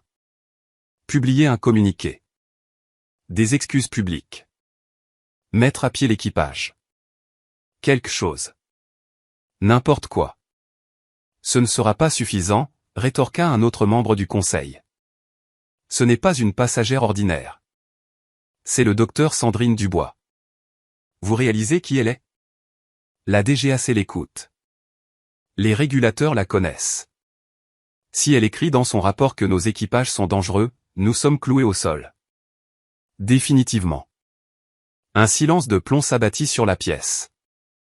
De retour à l'aéroport, Sandrine traversait le terminal, accompagné de Nicolas. Les passagers chuchotaient sur son passage, la reconnaissant plus vite que la rumeur ne se propageait. Certains l'abordèrent avec hésitation pour lui exprimer leur soutien. « Merci d'avoir tenu tête », lui dit doucement une femme, tenant la main de sa fille adolescente. Elle avait besoin de voir ça. Sandrine sourit doucement, posant une main sur celle de la jeune fille. « Ne laissez jamais personne vous faire croire que votre place est moins importante que la leur, » dit-elle d'une voix chaleureuse mais ferme. Les yeux de l'adolescente s'écarquillèrent, et elle hocha la tête avec conviction, comme si elle gravait ces mots dans sa mémoire. Nicolas jeta un regard à Sandrine en marchant. « Vous êtes consciente que vous êtes devenue un symbole ?» Sandrine secoua la tête. « Les symboles sont dangereux. Les gens y projettent leurs propres attentes. Je suis simplement une femme qui a refusé de céder sa place. » Nicolas eut un rire sans joie. « Peut-être, mais vous avez aussi cloué au sol la compagnie aérienne la plus puissante de ce terminal. Ça ne passe pas inaperçu. » Dans les studios de télévision du pays, les experts analysaient la vidéo, invitant des spécialistes de l'aviation, des formateurs en diversité, et même d'anciens pilotes. Certains défendaient le capitaine Lambert, arguant qu'il avait agi dans le cadre de ses prérogatives. Mais leurs arguments s'effondraient face au poids de la directive que Sandrine avait elle-même rédigée. Un présentateur résuma la situation sans détour, ce n'était pas seulement une erreur de jugement. C'était un cas de discrimination systémique à 10 000 mètres d'altitude. Et grâce au docteur Dubois, le système doit enfin rendre des comptes. Plus tard dans la matinée, alors que Sandrine était de nouveau assise dans le calme du bureau des opérations, son téléphone sonna. Le nom qui s'afficha la fit hésiter, Jean Girard, PDG d'Air France. Elle répondit calmement. « Monsieur Girard. » Sa voix était mielleuse de contrition, une contrition travaillée et lisse. « Docteur Dubois, au nom d'Air France, je tiens à vous présenter personnellement nos plus sincères excuses pour l'incident de la nuit dernière. Ce que vous avez subi est inacceptable. Soyez assurés que nous prenons des mesures immédiates. » Sandrine l'interrompit, doucement mais fermement. « Monsieur Girard, épargnez-moi les banalités. Ce n'était pas un accident de parcours. C'était un symptôme. On ne guérit pas les symptômes, on traite la maladie. Tant que vous ne vous attaquerez pas à la culture qui a permis cet échec, vos excuses resteront vaines. » Un silence s'installa. Puis, finalement, un soupir résigné. « Nous vous recontacterons. » Sandrine raccrocha, le visage impénétrable. Dans l'après-midi, l'histoire avait fait le tour du monde. Les médias européens diffusaient la vidéo en boucle. Les compagnies asiatiques publiaient des communiqués sur leurs propres protocoles. Et les militants du monde entier saluaient Sandrine comme une force tranquille du changement. Mais Sandrine, elle, était assise dans le bureau de l'aéroport, sirotant enfin le café désormais froid. Ses yeux étaient fatigués, mais son esprit était clair. Elle n'avait pas cherché cette confrontation. Elle n'avait pas demandé à devenir un symbole. Mais parfois, la confrontation vous trouve. Et dans ce cas, le seul choix est de tenir ou de céder. Elle avait choisi de tenir. Et grâce à ce choix, le monde entier la regardait. Les heures qui suivirent furent une leçon de déconstruction. Les événements d'un simple vol se propagèrent pour devenir une crise touchant toute la compagnie aérienne, se répandant dans les salles de rédaction, les places boursières et les conseils d'administration comme une épidémie incontrôlable. Au centre des opérations de CDG, les premiers interrogatoires étaient terminés, mais les ondes de choc ne faisaient que commencer. Chaque mot, chaque geste de la nuit précédente fut consigné, vérifié, et intégré dans des rapports ayant force de loi. Les membres de l'équipage, autrefois protégés par l'autorité de leur uniforme, n'étaient plus que des employés effrayés, s'accrochant à des explications qui ne tenaient plus. Valérie Petit fut convoquée dans un bureau austère des ressources humaines au hub de l'aéroport. Elle entra les épaules basses, le regard vide après une nuit blanche. Elle s'attendait à un blâme, peut-être une mise à pied. Elle se voyait encore comme une victime de la malchance, une incomprise. La réunion dura moins de 5 minutes. Avec effet immédiat, déclara le responsable des RH d'une voix monocorde, « Votre contrat avec Air France est rompu. Vos accès sont révoqués. » Valérie cligna des yeux, abasourdie. « Mes 25 ans, ma retraite, mes avantages, votre comportement la nuit dernière est une violation directe des règlements de la DGAC et des directives fédérales, » la coupa le responsable. « Votre image est devenue virale. Vous êtes un risque pour la compagnie. Son souffle se coupa. Sa carrière. La seule identité qu'elle ait jamais eue s'effondrait sur une simple feuille de papier. L'uniforme qui lui conférait autrefois son autorité était devenu le symbole de sa chute. Elle quitta la pièce, non plus en tant que membre respecté de l'équipage, mais en tant qu'exemple de ce qu'il ne fallait pas faire. Stéphane Lefebvre dut faire face à une réunion plus longue et plus glaciale. En tant que chef de cabine, il pensait que son ancienneté le mettait à l'abri. Mais le rapport de l'enquêteur détaillait ses manquements sans pitié. Il n'avait pas désamorcé la situation, n'avait pas vérifié les faits, n'avait pas rempli la mission première de son poste. Dans la salle de conférence des RH, il tenta de se défendre. J'ai suivi la procédure. J'ai soutenu mon équipe. Le directeur des RH fit glisser le rapport sur la table. Non, monsieur Lefebvre. Vous avez contourné la procédure. Vous avez cautionné un mensonge. Vous avez manqué à votre devoir de leader. Ce n'est pas de la procédure. C'est de la négligence. Stéphane déglutit, sa voix n'étant plus qu'un murmure. J'ai donné 30 ans de ma vie à cette compagnie. Raison de plus pour avoir su mieux agir, rétorqua le directeur. À la fin de la journée, son badge d'accès à l'aéroport était désactivé. Il quitta le bâtiment avec un carton d'effets personnels. Son autorité n'était plus qu'un lointain souvenir. Pour le capitaine Pierre Lambert, la chute fut encore plus brutale. En tant que commandant de bord expérimenté, il était protégé par un syndicat puissant, mais même celui-ci ne pouvait le défendre contre la DGAC. Sa licence fut suspendue en attendant un examen complet de ses compétences et de son état psychologique. Dans les semaines qui suivirent, le fier pilote qui avait commandé des Boeing 787 se retrouva dans une salle de classe à Clermont-Ferrand, écoutant un jeune psychologue de 28 ans lui parler de micro-agressions et de techniques de désescalade. Ses collègues, d'autres commandants de bord, le regardaient avec un mélange de pitié et de mépris. Il avait enfreint la règle d'or, ne jamais laisser un conflit en cabine compromettre le commandement. Son orgueil se transforma en une honte amère. Il ne commanderait plus jamais les cieux. La déchéance de Léo Fournier fut plus rapide et plus publique. Son nom, révélé dans des notes de la DGAC qui avaient fuité, devint synonyme d'arrogance. Des captures d'écran de son profil LinkedIn firent le tour d'Internet, accompagnés de commentaires moqueurs. Des hashtags associaient son nom à l'avidité, aux privilèges et aux préjugés. Chez son employeur, Eldridge Capital, les dirigeants étaient furieux. Leur partenaire de fusion européen s'était retiré, invoquant des doutes sur la culture de l'entreprise. Des centaines de millions s'étaient volatilisés en une nuit.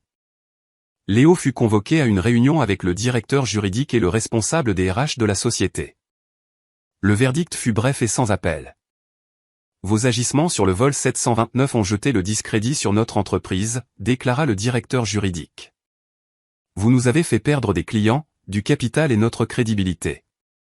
Avec effet immédiat, vous êtes licencié. Léo ouvrit la bouche pour protester, mais le responsable des RH poussa un dossier vers lui. À l'intérieur, une lettre de licenciement et une indemnité minimale. Son badge de sécurité fut désactivé avant même la fin de la réunion. Lorsqu'il quitta le bâtiment, son compte email était supprimé, son bureau réattribué, son nom rayé de l'annuaire de l'entreprise. Il avait exigé le siège d'un autre.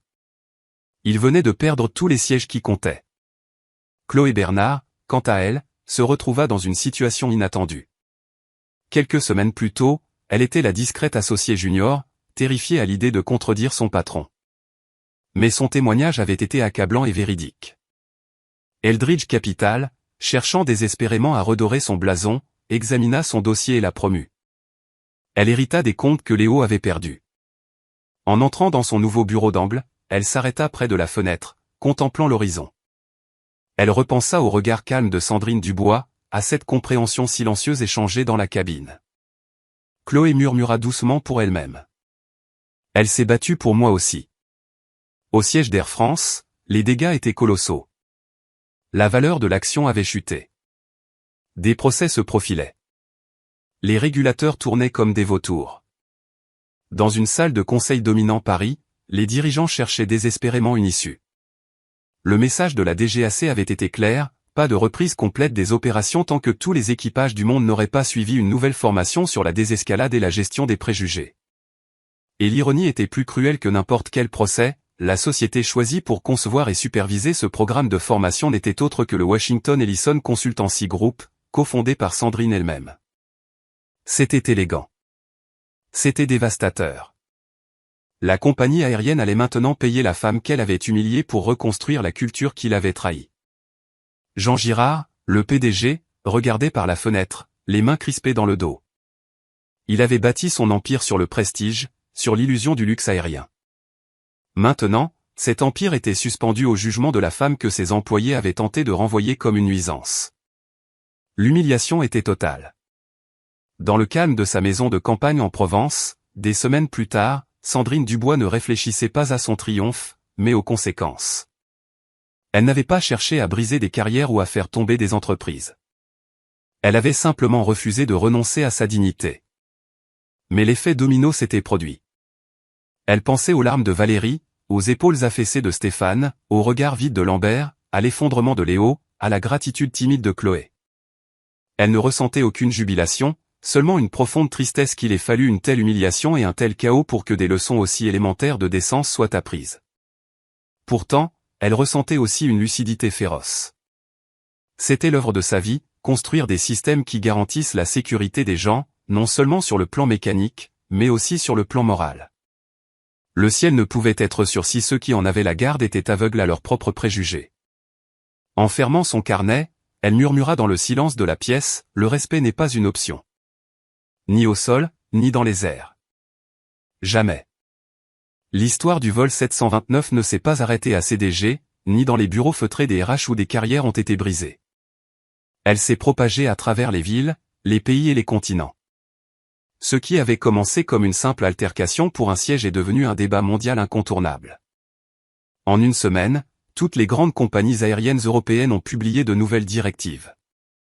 Elles ont réaffirmé leur engagement en faveur de l'équité, mis l'accent sur la désescalade et prôné une tolérance zéro pour les pratiques discriminatoires. Mais ces paroles ne provenaient pas d'une soudaine prise de conscience morale, elles étaient nées de la peur. La peur d'être le prochain scandale viral, la peur de devenir le prochain Air France. Les syndicats ont tenu des réunions d'urgence. Les associations de personnel de cabine se sont empressées de lancer de nouveaux programmes de formation. Les pilotes discutaient dans les salles de repos, soudain conscients que leur autorité, autrefois absolue, pouvait être examinée, remise en question, voire annulée. À Bruxelles, les régulateurs ont annoncé une révision des droits des passagers, citant le vol 729 comme un cas d'école. En Asie, les compagnies aériennes ont discrètement fait appel à des consultants en diversité pour leur centre de formation. En Afrique, des éditorialistes ont décrit Sandrine Dubois comme une héroïne des temps modernes, qui s'était battue non pas avec la force ou la colère, mais avec le calme et la loi.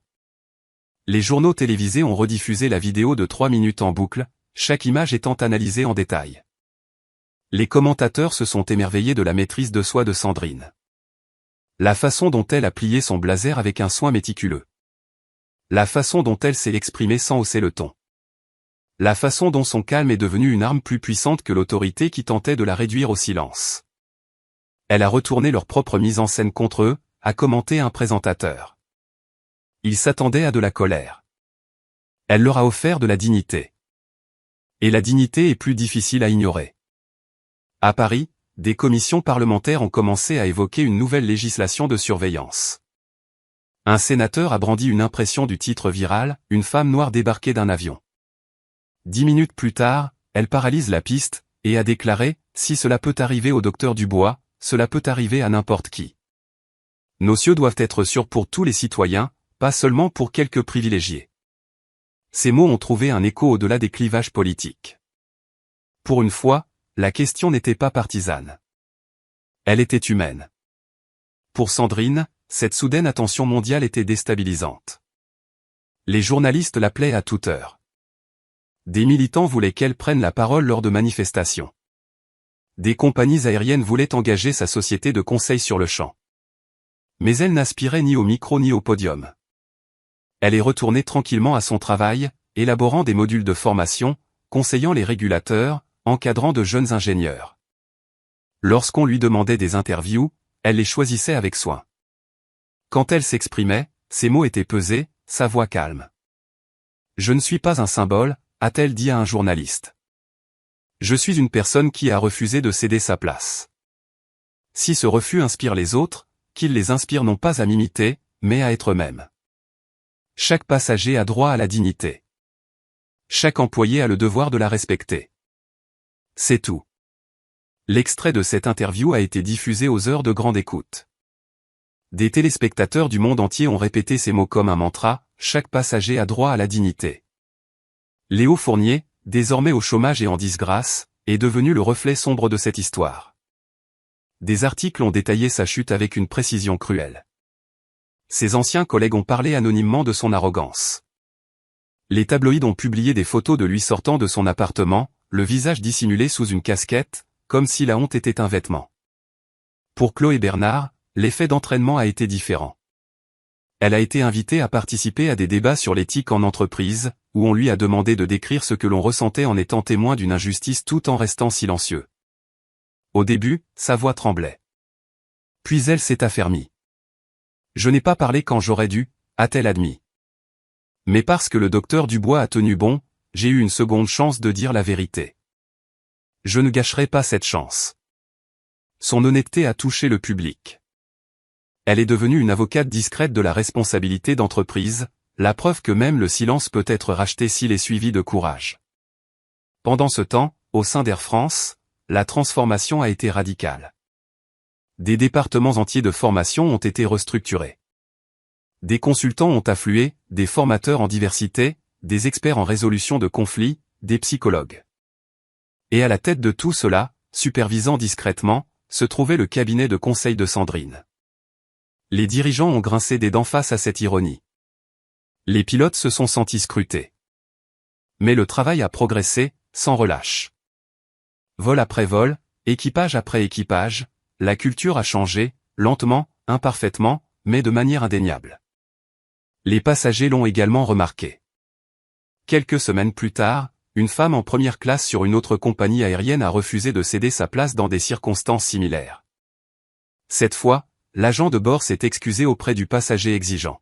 « Je suis désolé, monsieur », a-t-il dit fermement, mais ce siège lui appartient.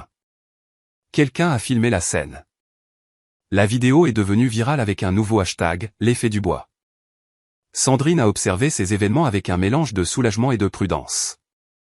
Elle savait que l'attention du public était éphémère. L'indignation d'aujourd'hui pouvait être l'oubli de demain. Mais elle savait aussi que le changement, une fois amorcé, a tendance à se propager de manière incontrôlable. Le soir, dans le calme de sa maison, elle a réfléchi à cet étrange parcours.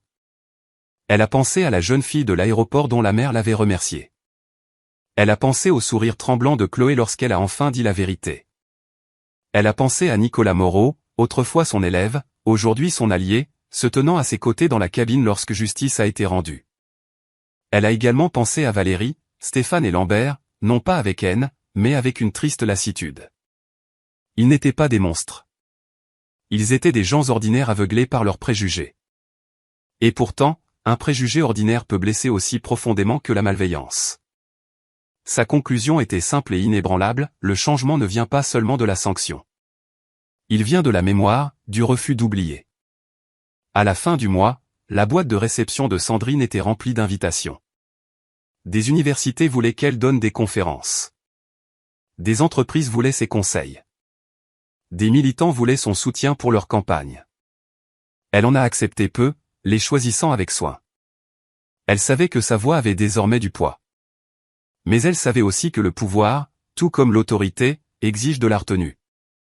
Lors d'une petite conférence à Lyon, elle a finalement accepté de prendre la parole. La salle était comble, de jeunes ingénieurs, des pilotes en formation, des étudiants en droit.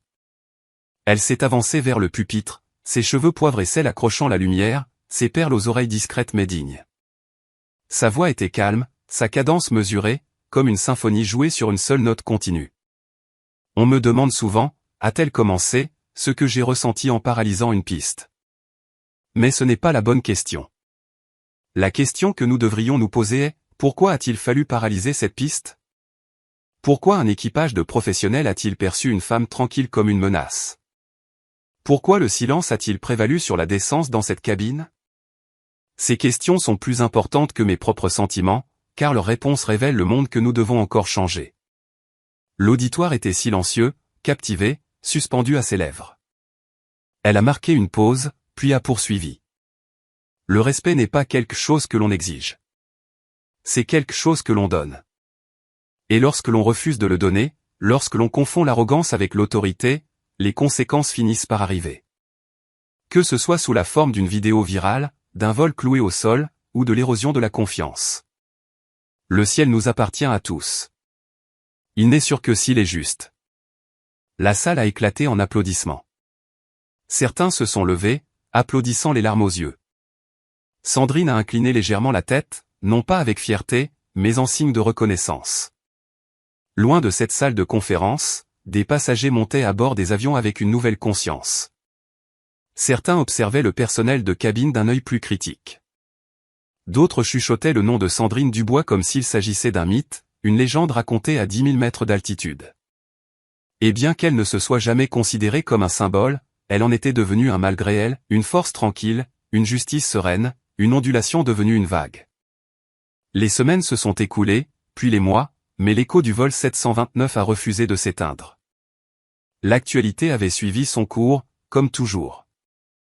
Mais l'histoire a continué de vivre, racontée dans les salles de classe, citée dans les manuels de formation, murmurée par les passagers attachant leur ceinture. Pour le docteur Sandrine Dubois, la vie a repris son cours, bien qu'il ne fût plus tout à fait le même. Elle a repris son travail de consultante, élaborant des protocoles de sécurité, conseillant les régulateurs, encadrant de jeunes ingénieurs.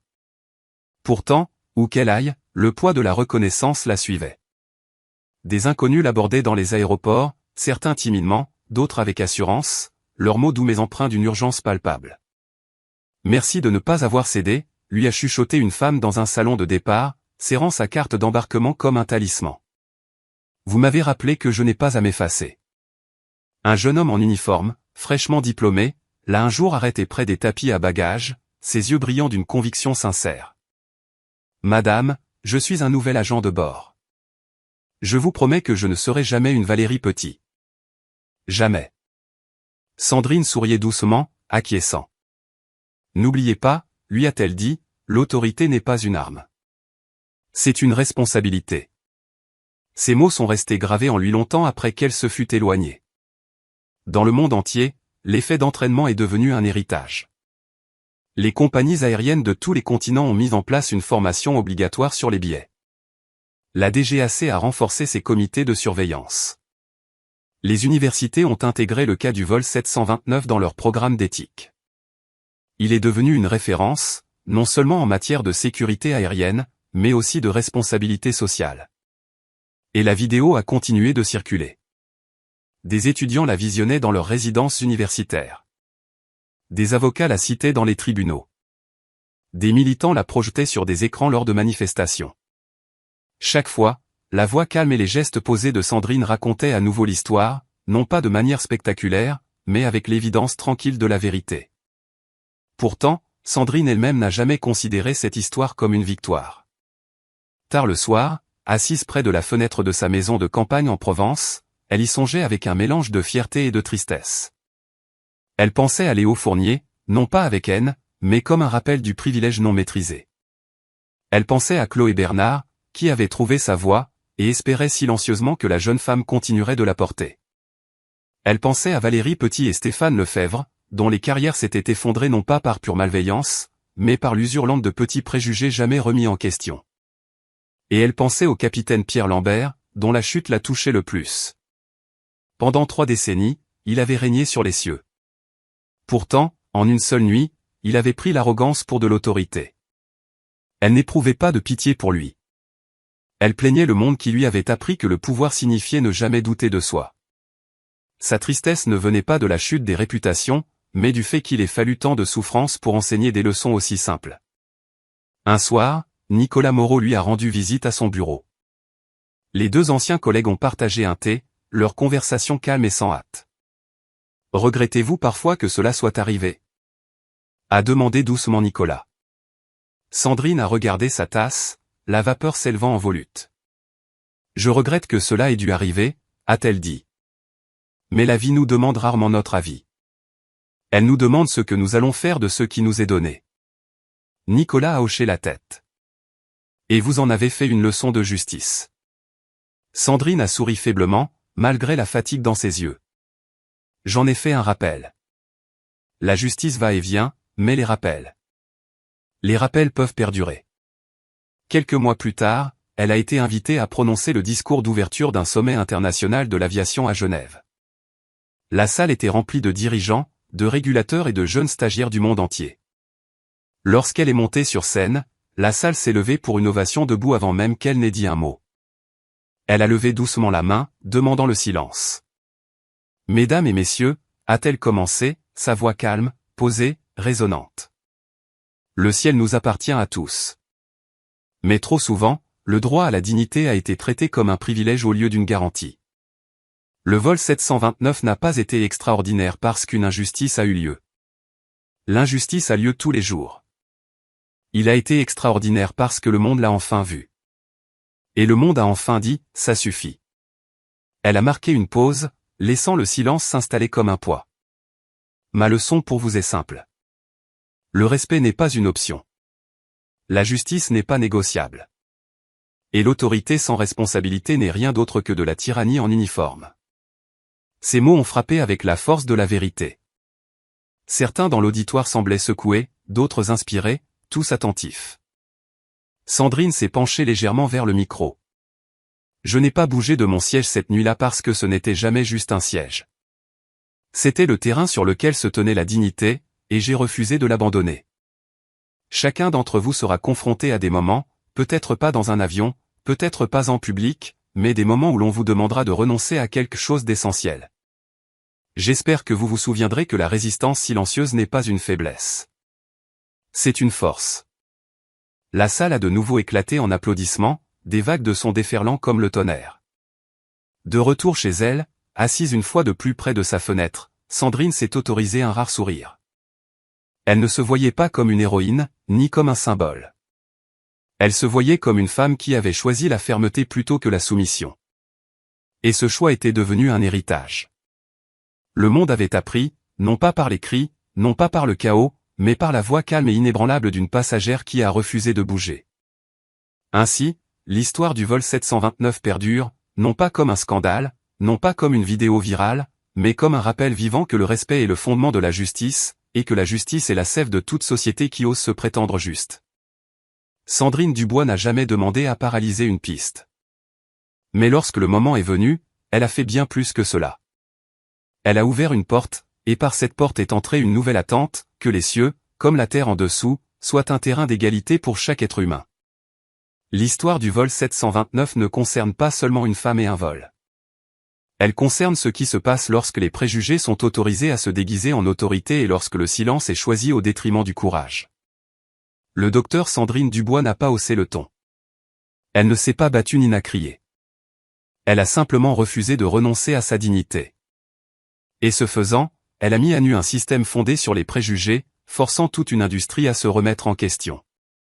Sa résistance calme nous rappelle une vérité puissante, le respect n'est pas une option. La justice n'est pas négociable.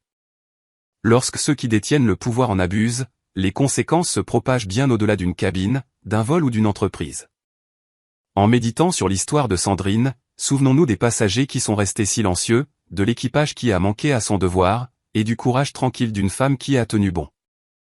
Ce n'est pas seulement son héritage. C'est un appel à chacun de nous. Que feriez-vous si c'était votre siège, votre dignité, votre silence qui était en jeu? Si cette histoire vous a touché, n'hésitez pas à aimer cette vidéo, à la partager massivement, et à vous abonner à notre chaîne.